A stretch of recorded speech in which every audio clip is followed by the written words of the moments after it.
For a long time, Kia has been suffering from identity issues. Now lately, since the mid-2010s, this all changed a lot, everyone. Especially with this Kia Sorento. Strong identity coming up right there. And this has also been the same case for its sibling, the Hyundai Santa Fe. The primary difference between the Kia Sorento and the Hyundai Santa Fe lies in the design and the aesthetics. From what I've always seen, they were very popular amongst families, and they always have. But for some reason, I've always heard people say the Hyundai Santa Fe looked more plasticky compared to the Kia Sorento.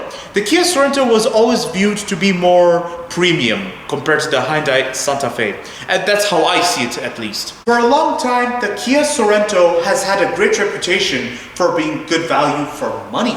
Does this all-new Kia Sorento have what it takes to do exactly what its ancestors were renowned for doing? We're gonna find out in a second, everyone. This Kia Sorento costs 64,000 euros. The starting price of the Kia Sorento is 55,000 euros. Now we are going to determine, is this good value for money or not? We're going to find out in a moment, everyone. Let's get on with this review right now.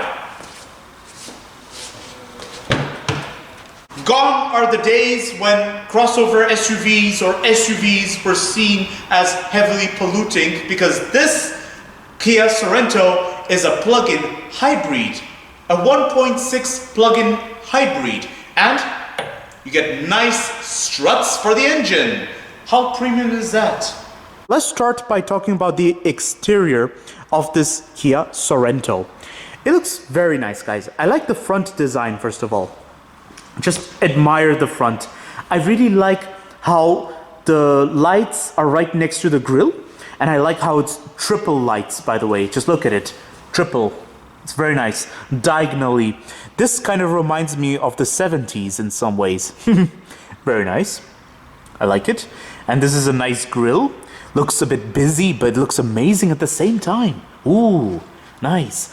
And this is supposed to be the LED daytime running lights. Now this is what I call identity, everyone. Just look at it. They've always had this design, and Kia has been employing a similar structure design like this in almost every Kia car they have. I have massive respect for how high Kia and Hyundai have climbed up lately, especially Kia. Just look at this. This is what I call improvement. Kia and Hyundai used to have problems with plastics on the exterior and the interior. It was in the early 2000s.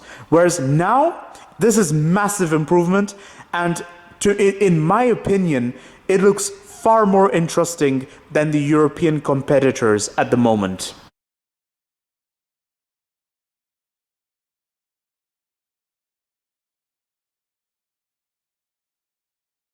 And also you see, you have this line that goes on the side, and it goes all the way to the rear, and it continues. I really like those wheels. It's good. It actually pairs surprisingly very good with this Kia Sorento. It looks very nice. Just look at it. I like how it has a two-tone color to it. So here you have a lighter alloy, and here you have a darker alloy. It's very nice. Very good. 5-branch alloy wheels. This is very cool. I mean, just look at it. Plug-in hybrid, everyone. This is to remind you it's a plug-in hybrid. Very nice. Oh, and it's written Sorento proudly over there. How premium, everyone. Now, I don't know if it's just me, but whenever I see the rear lights of this Kia Sorento, it reminds me of SsangYong. It reminds me of an SUV SsangYong once did. It's still very good nonetheless. It's still very nice. It has its own identity. It has its own styling. It's very good. I noticed some hexagonal patterns onto the bottom of the bumper. Looks quite nice, actually. Kia has employed a teardrop shape for this aluminum trim. So it's like, you know, to outline the window limits. So here, and it goes all the way like this, like a teardrop. You have refills on both sides. This is supposed to be the plug-in for your hybrid system. These are the fog lamps Very nice. They have it all the way down there, blended with the design. Believe it or not, these are air vents. Who said only sporty SUVs can have air vents?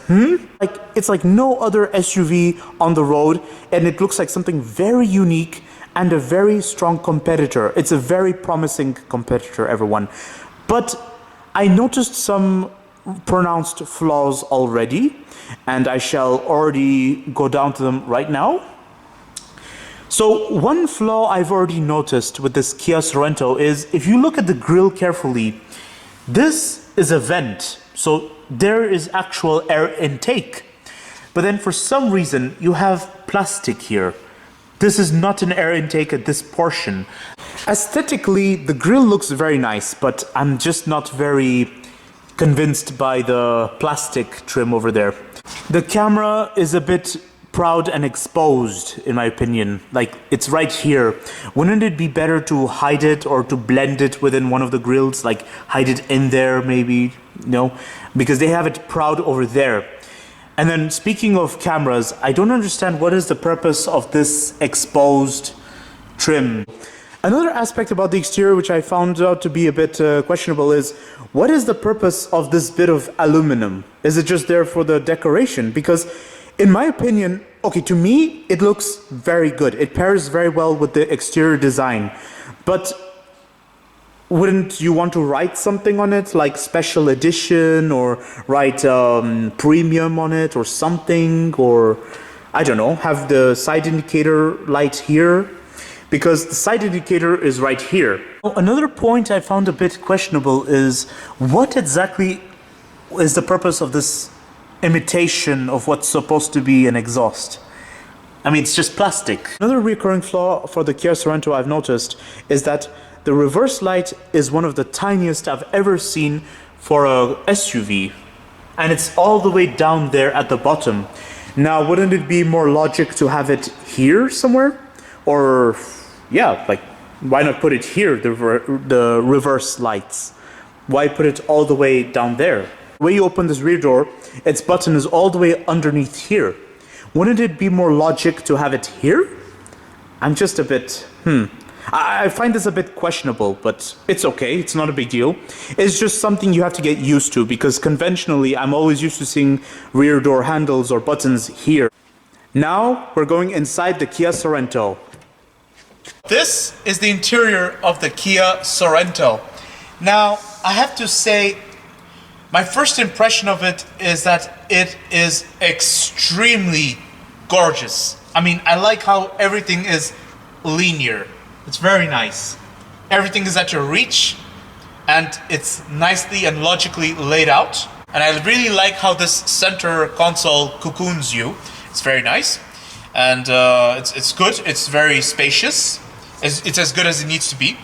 Practicality is also very decent. A prominent difference I see compared to the Hyundai Santa Fe is that there is far less physical buttons. That's very interesting, guys, because now here everything is smooth touch. You are not buying this car only for its economic values by the plug-in hybrid. You're buying this car for the aesthetics, good value for money, and also when I say good value for money, I kid you not. This is, it's beyond good value for money. This could be one of the first occasions when a Kia Sorento can actually boast some status. Upon entering the interior of this Kia Sorento, I noticed some really nice advantages, and that is, this long door actually covers this part of the interior. Guys, when I say Kia has taken a very premium turn, and I actually mean it, because look at this piping of the seating leather. It's so nice. You get a white pipe here, and also you get this nice decoration for a leather seat. Reminds me of wristwatches. Now this is what I'm talking about, guys. There's almost no buttons compared to the Hyundai Santa Fe. Just look at it. It's all smooth touch. And there is this infotainment system.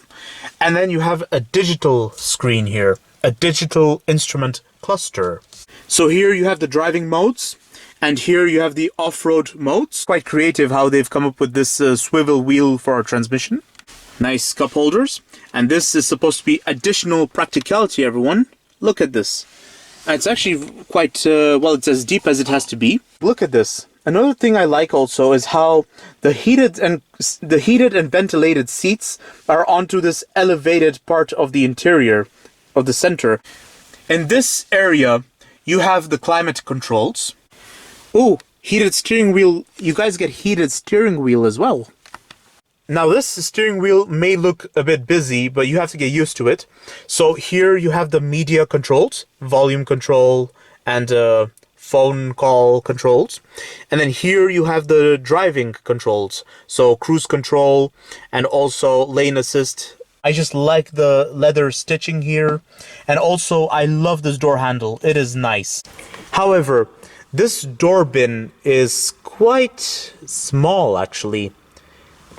I mean, you can fit a folder or you can fit a normal bottle there, a mid-sized or small bottle, but I have very big doubts a big water bottle will fit in there. Now, the thing I really like about this interior is this trim, because believe it or not, it actually illuminates when you have the door open. It has to be the largest door handle I've ever seen, the largest door lever. I mean, look at it. It's huge. But it's still good. It looks very nice, and it actually pairs very well with the design theme of this interior. I like how for some reason this looks like a desk, and here you have the interior ambient lighting underneath, and here you'd have the interior trim. And this is easy to open. It's very practical. It's very easy to open from the driver's seat. You can adjust the front seat with these buttons. How nice! I like how these buttons have a brushed aluminum trim onto them. This is your center storage. It's very nice. Double, so here you have the top and there you have the bottom. Now the bottom one is quite deep. Don't you just love this? I like this part of the car a lot, especially when you have the lighting here. And also you have the sunroof. And, well, it's actually a panoramic roof, everyone. Oh my gosh! Sound enthusiasts, you guys are going to love this car. It has a Bose sound system. Now, whilst exploring this gorgeous interior of the Kia Sorento, I already noticed some pronounced flaws. Why exactly for a car of this price and the nature of it, you know, being mainly accustomed to road users, does Kia insist on having off-road controls? Like, they have snow control, mud control, and sand control. Now, I just ask myself, does anyone actually go off-roading with this car? Because if anyone does, then that's cool. I mean, it's good to see that people still have faith in the Kia Sorento as an off-roader, especially to dedicate a swivel wheel to all these controls. Wouldn't it be better to have a swivel wheel here to control the infotainment system? That would make it more premium, so I can just sit here and control the swivel wheel, and it well, it gives the corresponding orders onto the infotainment system. Whilst it looks very nice, there's a lot of piano black trim I'm noticing, like here, here, and then here. Now, the piano black trim pairs very well with this interior. Do not get me wrong. However, the flaw can be that it can leave a lot of fingerprints. So through time, it may not look nice. You have to constantly wipe it clean. Now, I am very impressed with how there's a USB port, and there's also other sources of charging. But I'm very surprised how until now I didn't see a single 12-volt socket in this interior. They've dedicated this whole thing to a fuse box. Now, wouldn't it be more practical to have extra storage there instead of a fuse box? Like, you know, something opens and there's extra storage. The traction control is right next to the rear door button and the fuel cap button. Of course, and the hood latch is so exposed to your feet, so by accident you can easily open the hood. That's something you do not want to be doing. You have to just be careful, everyone. Otherwise, yeah, I mean, it would be better if they hid it or if they put it here somewhere, but they kept it all the way there next to the feet. Moving to the rear of the Kia Sorento. I'm in the rear seat of the Kia Sorento. I have so much leg room, I have so much headroom, and I feel extremely comfortable in the back seat. It's so nice. I like it. And look, climate control. Wait, actually you don't get to control the climate control here. You just get air conditioning vents, but... Oh, at last, a 12-volt socket, guys. How nice. There's a 12-volt socket here, and a USB connection over there. Now, this is the first time I've ever seen USB connections attached to the seat, guys. Look at this. They've literally attached USB points onto the seats. I mean, wow. That is so cool, but at the same time, so cute. This is a double pocket. You have this pocket, and you have this pocket. You get heated seats for the rear seats, guys. That's very, very interesting. And also a nice cup holder for the rear seat. Just look at it, guys. If the tinted windows don't give you enough privacy or enough protection from the sunshine, maybe this will. Oh, don't you just love this panoramic roof? It's so pleasant for the rear. A very nice coat hook, a nice handle here, and lights for the rear seat. Now, guys, I noticed this with the front seat, and I also noticed this with the rear seat. I really like how this chrome really separates this part of the door and the leather part of the interior. But a flaw that I already spotted was how, for the rear seat, for this price, for a car of this price, the rear seat doesn't get climate adjustment. They only get air vents, and that's it. And then another flaw I've also spotted was how narrow this door bin is. It's so narrow, everyone. You get a huge space here for plastic, but it has no purpose whatsoever.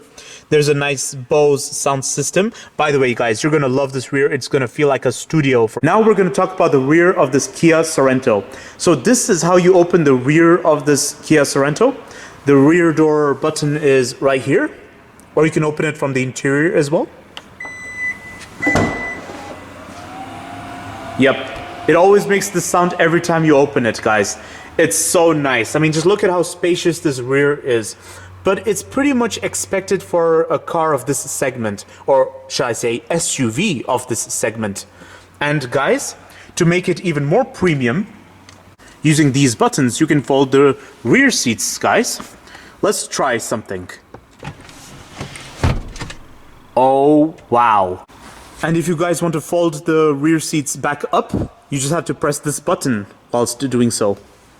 Now this is extremely unfair. How come the third row gets to have climate control and the middle row doesn't get to have climate controls? So both sides on the rear seat get cup holders and extra storage. That's very nice. But for some reason, well, both sides also get air vents and USB connections. How nice. However, one side gets to control the air conditioning and the other side does not. Oh boy, I can imagine the fights your kids will be having in the rear seats. So here's my conclusion about the Kia Sorento.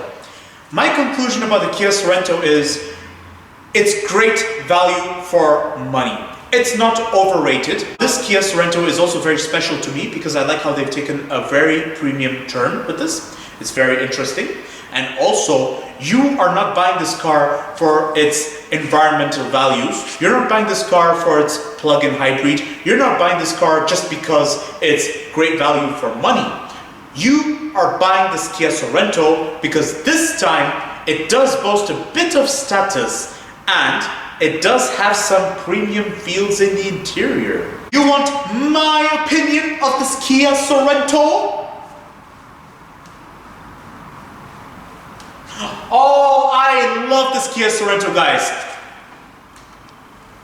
This is amazing. I love this Kia Sorento. I don't know what to say, guys. I just don't know what to say. It's just... the design is so good. Aesthetically, it's far more appealing than ever. And I'm a big fan of how they've done the front and also the design overall. It's just very, very beautiful. Don't forget to like, comment, and subscribe. And stay tuned for more videos that are on the run. Now, if you'll excuse me, I'm going to enjoy the interior of this gorgeous Kia Sorento.